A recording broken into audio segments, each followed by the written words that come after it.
and play mech against Zerg, really. Mm-hmm. He plays pretty standard, bio, science, a few tanks here and there. Defending those expos he gets. And talking about Nomisking, here he is playing the red Terran pieces up here in the top right. And we got Franskar over in the bottom left. I'm really curious to see what kind of a build he goes for this game. Lurker drops just something we don't get to see very often. Exactly, Very exciting. But now that he established that baseline of lurker drops, he already has his opponent worried about dealing with lurker drops, maybe a little on tilt. He might swap it up. He might choose to go into a more macro build. Although with that in mind, Nomisking Mac Pit makes a lot of sense. Macro builds on Texas doesn't play out the same as it would like on Fighting Spirit. Going for that 3-hatch Muta is a little more difficult because the locations that you can take as a third base are a little more constricted to where you don't have that immediate fourth behind the third. Yeah, trying to get mutas into mineral lines on the map it's very difficult because you got all this open ground in the main that you got to fly over, and there's plenty of time for the Marines to come in and try to snipe them. And once you actually get to the mineral line, there's going to be missile turrets there in key positions. That means that you can, no matter which way you escape, you're going to be taking damage with your mutas. Very true. 2-hatch Muta is not super effective on Texas. Normally, most 2-player maps from Brood War, we see the mineral lines very exposed to Muta harass. Think of Match Point, where that naturalist got catty-cornered out with a lot of high ground over it. Allows for a lot of Muta harass from a 2-hatch Muta player. Texas, however, doesn't have that map topography, so we're likely to see more of a macro build at a Zerg, and perhaps more early game units to control the map to allow him to hold more bases. Both players opening pretty standard right now. Don't see any crazy deviations. Looks like Franskar is going to early pull without in-base hatch. Definitely going to be a 2-hatch build coming up. It is possible he just gets speed and throws down the 3rd hatchery. Hey, one thing, could you make your mic more sensitive because you get cut off a little bit? Oh, yeah, is this better? Yeah. Nomisking shooting down those unbuildable rocks. We don't have destructible rocks. We have unbuildable rocks. Bunker's done. Marine's gonna get loaded up. I always wondered what... Oh, Queens. Oh, very true. So one thing to note, Queens sort of make any 2-hatch build become a 3-hatch build because you've invested the economy resources into getting the Queens, and they provide, you see the inject larva coming down. One thing to note is you only get 1 larva, and the Queen inject only costs 15 energy. That means you're going to be injecting a lot more rapidly, and it takes more micro. Overcharge from the Terran player. We haven't talked much about the macro mechanics. Oh, yeah. So Terran has Chrono Boost now for his units. That's what overcharge is. It comes from the orbital command, and it increases unit production by, I think, 50% or 33%, I think, maybe.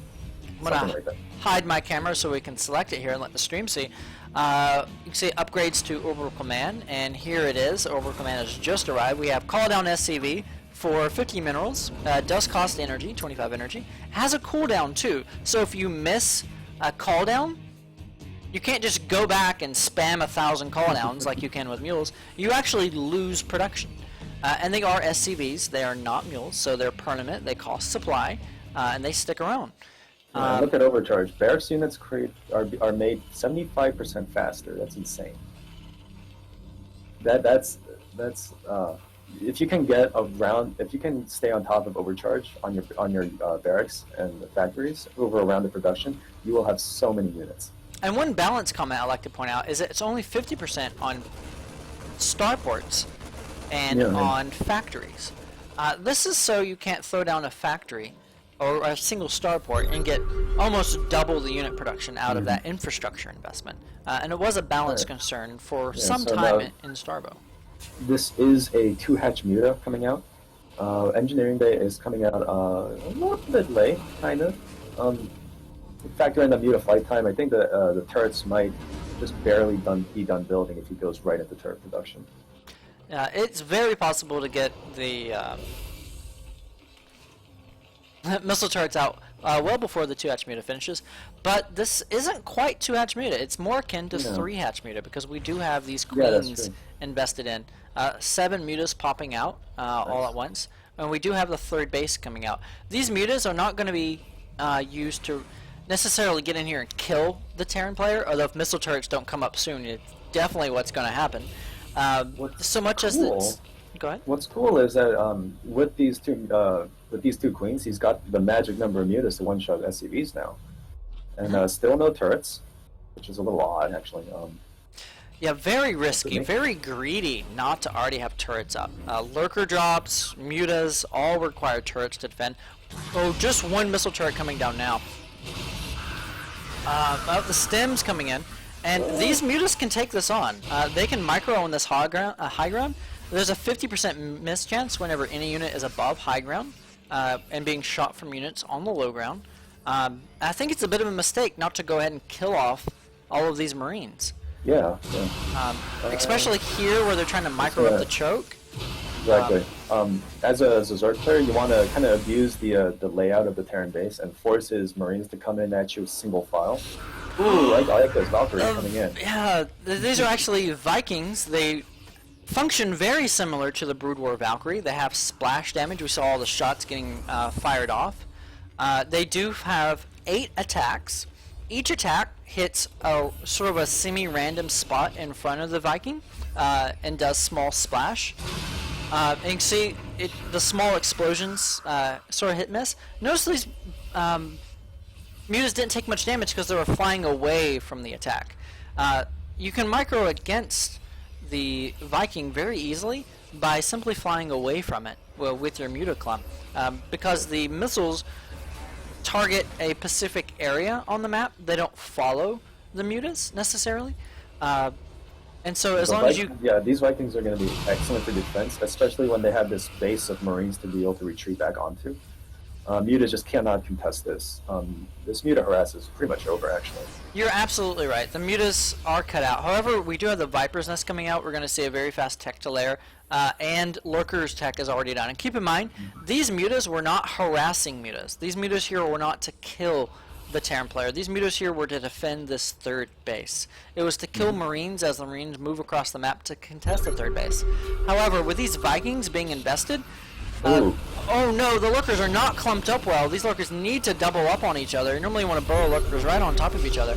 But the point being, these Vikings, they're delaying the... Oh, look at them. Look at them land so quickly. Oh, but that lets the mutas swoop in and actually pick them off, maybe? Oh, no. I don't know. I think Franskar chose a bad spot to drop his Lurkers down. Franskar is just losing everything here. What I was saying a moment ago is the starport will delay science vessels from coming out. Science vessels are very important in dealing with defilers and dealing with a lot of Lurkers. However, Franskar did just lose all those Lurkers, so here I hear he's making 5 more. If he had kept those original Lurkers alive, he just pulled back, because the scan was only happening here. If he just pulled back out of the range of the scan and reburrowed, he would force another scan, and by the time Terran got to his base, he'd be out of scans, he couldn't push in. Each other. Franskar's 3rd base is going to be in trouble if he can't reroute his troops fast enough. Oh, and these Lurkers are taking a pretty risky route here. And they stop. Oh no, he's not controlling the Lurkers. He needs to get them up on top of this high ground and reburrow them. Only 1 Lurker burrowed here in this choke. Not going to be enough. He wants to do a sandwich here with these Lurkers. Yeah, he needs to get these Lurkers burrowed quickly. And not so spread out. You can't have your Lurkers this spread out. Here comes the crunch in, but, you know, he's trying to do a hammer and anvil, but he lost his anvil. He's got plenty of Lurkers here, though. Oh, this is going to be very painful for the Terran army. No health on these Marines, and no scans. Yeah, this, you know, baiting out those scans earlier in the engagement was so efficient, and you can see just no more medics to heal up these poor Exactly. Marines. Oh, they're told to walk to their death. Oh no. So welcome to Lurker Defense 3.0 on this map. No, I'm kidding. Now, on And- the other hand, Franskar did lose all his economy at the third, so that's going to slow him down just a bit. Meanwhile, Terran's still producing off of max. He's getting his third base, so a lot more Marines coming down. Science Garrick's vessels. coming down. Oh, we do have the fusion core doing its dance. Yeah, the Radiate's on the way. Science vessels are on the way as well. We're adding a lot more fire bats too. And I do question the decision to add on the fire bats. That really takes away the gas from the science vessels. Normally, Starbow and Brood War players would have 2 starports here to do double science vessel production, which is the normal thing to do in the SK Terran build, in a SK Terran being a bio build. And all of these fire bats are taking away so much gas from being able to get up. What I think he's doing is that he's not saying I'm going to ignore science vessels, but by going Marine Medic science vessel, you have a fairly fragile army if you don't get the right engagements off. So, and the science vessel is the thing that really hurts the Zerg. It's not necessarily just the Marines and medics. The science vessels pick off the defilers, pick off the lurkers, and then the Marines can come in and mop things up. But with this army, it's a lot harder to just destroy this. It's a lot harder for Zerg to engage the army itself. They've got to worry about the fire bats, and it's a lot more. It's a sturdier army for straight-on engagements. I don't know. These fire bats, however, do have a bit of a problem with lurker spines. Now, this was effectively a 3-hatch opening with queens in place of that 3rd hatch. And 3-hatch Muta ends up having a massive number of lurkers. Dark Swarm's so effective, but of course these fire bats are able to shoot under the Dark Swarm. The Radiate went down on the lurker rather than a defiler. A bit of a blunder. Not picking off that defiler gets another Dark Swarm down. Now, ideally, when you're doing lurker ling combinations, you save your lings. They're actually the ones that tend to deal the damage because they're the ones attacking while the lurkers are setting up and the Marines move out of the way. So ideally, you lose the lings and save the lurkers. Yes, you're absolutely right. It's a bit like Zealots against Mech. Normally, you have the same idea. You keep your Dragoons alive and you lose the Zealots. When you're out of Zealots, you stop attacking. But no more Scourge. These science vessels are out for blood. The Defiler's trying to run. Alright, Scourge coming in, shooing away the science vessels. The fourth for Nomisking is being delayed a little bit. It's a bit of an odd position to take, though. This is okay. I was afraid Nomisking was going to send his whole force into his fourth and then get trapped in there. Yeah, one lurker, or a few lurkers here on this spoke would completely deny Nomisking army from ever getting out again. Now, I feel like Nomisking's really got to contest that fourth of the Zerg, because once you get 4 gases, that's when high tech can really kick in high gear, and all those ultras and fourth getting cancelled by Franskar's Ling Run by. But we got a huge Marine force coming into the center against Franskar's natural. Dark Swarm over the lurker eggs to keep them alive. Pretty smart. I like that. You definitely don't want to lose all your morphing lurkers. Vikings are pretty good against good against Here comes Scourge. another big Ling Run by. And let's just check out the workers killed here. Nomisking did a bit more economic damage with his early push, but Franskar here evening it up with these Ling Run buys. Exactly what you want to do when you're playing Ling Lurker. Alright, so we could see that Defiler eating his Zergling brothering. We have Consume, gives him more energy, has to eat Zerglings for that. You can accidentally eat Lurkers and Ultras. You get the same amount of energy as these lurkers! A bit of miscontrol. And that one lurker irradiated kills his buddy. Uh-oh, he's in trouble now. Nomisking is he realizes that's like 600 or 700 gas worth of lurkers. He can't have more behind that. He's got a few more coming out. He needs to keep these Scourge alive. These Scourge are the only thing keeping his Defilers alive. If he loses these Scourge needlessly, but Nomisking can just irradiate everything. It's only Zerglings. That's a bit of a bad engagement from the Terran. Engaging completely on Dark Swarm. Ooh. But the fire bats here just rip through all the Zerglings. We got the lurker count replenished somewhat. We got Ultras coming back on the field. They have anabolic synthesis, so they're a lot quicker. I really like Franskar's efficient use of defilers here. He's keeping, he's only got a few out at a time. He's keeping it alive. He's getting a lot of worth out of it. The only thing that really scares me though is this fourth base is very exposed. Just 3 irradiates, a couple seconds later, and the Terran army is in. Another Ling run by, forcing the Terran to split. Nomisking trying to check out. He can trap this Marine force down the south here. Oh, he did not realize. Ooh, yeah, you definitely don't want to A-move into that. Couple Ultras and Lings moving here. Should be able to clean up this Bioforce pretty easily. The Medic's trying to block. Medic blocks. Yeah, Medic's completely blocking this Ultraless. A good control from Nomisking using his Medics to block against. Oh no, now all of these are going to go down. No, they're all dead. Alright, we got big a huge Bioforce. Yep. No Dark Swarm yet. He needs to consume some Zerglings, but he's... There it is, there it is. His If you can Zerglings get a got good baited. plague off on these science vessels, then He a single surge. There it is. Huge plague came down. Okay, so we see Nomisking is slowly switching over into his mech transition.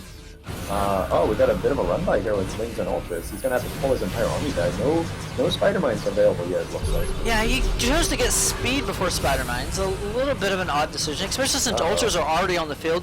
Spider Mines are definitely needed to deal with these Ultras. They're just so tanky. These are not StarCraft 2 Ultras, guys. These Ultras are cheap, and they're cheap on supply. These are practically big Zerglings, is how you should view them. Whoa. This barracks is entirely red. That's weird. Yeah, getting a little bit of graphics glitching. Look at this lone supply depot blocking off his fourth. That's going to go down. You got plenty. Oh, these science vessels have to be careful. They can't be leading the charge against all these Scourge here. Oh no! He's setting him up. But he has no Zerglings to draw the fire. I definitely don't want to send in your Scourge. Scourge costs so much gas, and the gas is needed at this point for the Ultras. Franskar desperately trying to get up his fourth base while trying to deny the Terran his fourth gas. That fourth gas is so pivotal for the Terran to be able to transition into mech smoothly. Now, what's interesting is because of this mech transition, he's not going to be able to replenish his bioforces as readily, so he can't be as gung-ho as he was before. So, because if he loses a standing army, then he pretty much just loses. Especially considering that he's pretty much mined out on 2 of his bases. He needs to be very careful with his engages if he's smart about it. And I've been a little bit neglective of chat. We have Zigot asking, is this Legacy of the Void? No, this is Starbo, and luckily the chat kind of jumped in and answered some questions for us. Look at this, another run by with a Defiler. This is going to be a huge, lots of damage going down in his natural. If he loses these factories, that's going to set him back to the Stone Ages. Yeah, it definitely needs these factories. Plague on the science vessels. Plague all over the science vessels. He needs one Scourge to connect. Or a Mutalisk. A Mutalisk does glaive, it goes has that glaive bounce. So all of these science vessels are now at 1 HP. They're going to need to be repaired. Here comes the repair. He knows what's coming. Nomisking understands that one Mutalisk made by Franskar right now could fly in and just pick off 3 science vessels with a single shot. It looks like he is opting for a Hydralisk. Now the way Plague works is that it does a max damage of close to 400, but it can never kill something. So it reduces all health down to about 1. And it's only health, not shields. It's only health, yes. We're switching over to the answer from Ned. We got Ling Hydra, Defiler coming from Franskar. He's getting another base in front of this. He's up to like 6 or 7 gas right now. And you may look at these bases and think, whoa, Zerg is way ahead. Zerg's not way ahead. Zerg is definitely taking some good engagements. However, Zerg against mech must be up 2-3 bases in order to be winning the game. Mech is just so efficient, and the mech transition did get delayed by the harassment, all the run-bys.